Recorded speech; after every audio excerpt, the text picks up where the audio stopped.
So I got it back from the EDM guy. He did a nice job, but it gave him a lot of problems. Apparently, there was a lot of voids in it, so that's not so great. This one looks pretty good. You know, I don't see anything major in this. This is at 248 and 242 side to side, so approximately a 1/4 inch all the way across. This is at 3/8 all the way across, exactly-ish. This is the center bar. I think this one will work okay.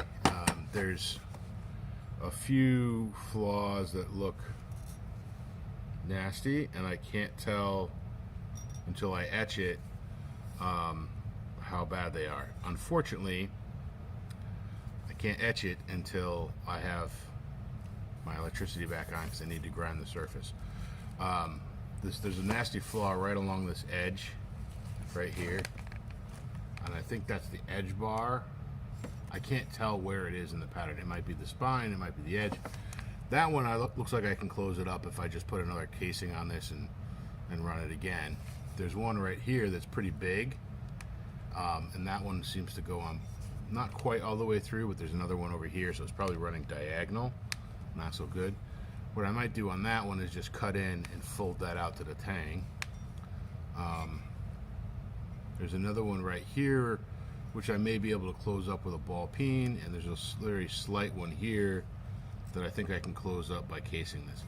So I think my plan is going to be to case this again, weld it, just put some sheet on either side, re-weld everything, probably soak it in muriatic beforehand, and then put it in, probably soak it in muriatic to get rid of anything between the layers, toss it in some oil so it doesn't flash rust, water first, and then from there I will flash the outside with sheet metal and weld it again, and hopefully not overrun this time, now that I fixed the forge. So that's that. These two have a little bit less survivability. I don't know, this one doesn't look bad. Those circles are all the bad parts, but looking at them, they're very shallow. It's a little teeny crack right here. I think that's probably like right along one of the joints. I can probably close that up with a ball peen because it doesn't go all the way through. Most of these look pretty shallow except for this one right here, but again, I can cut in, fold the tang out of there. That's not going to be an issue if that's the only one I have that's a big problem. So this might be able to make into something. I'll probably just do all the work on this at welding heat and maybe flux the side a little bit and see if I can close that up. This one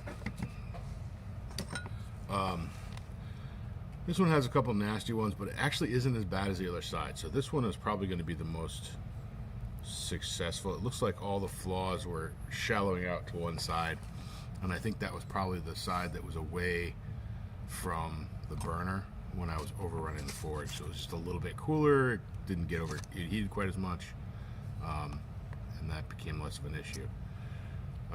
But lesson learned, really be cautious about those temperatures in your forge. Make sure you're hot enough, but make sure you're cool enough too, because overshooting, not so good with the welds. Upside, I did also have this guy sent out at the same time, and I don't think you'll be able to see it because the pattern is very faint, but it is the flame pattern I was messing with about a year or two ago. And I had this big bar of it just sitting around, and I just didn't never do anything with it because I couldn't figure out what I want to do with it, and I didn't really feel like sawing it in half. But now I have 2 3/16 bars and 2 1/4 inch bars of campfire flame.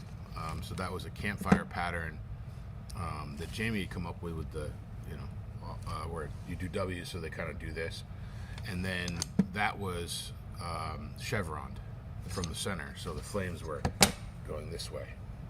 Like a fire burst. I'm probably going to call it pattern dragon fire. But it looks like it came out pretty good. I did sand one down a little bit and get a little bit of an etch on it. Not enough to really see, but enough to know that the pattern is there. And it looks pretty even. Like the 3/16 one might make good folders, especially if you cut it in half. So we'll see. I might sell these. I haven't decided yet. All right, Merry Christmas, guys.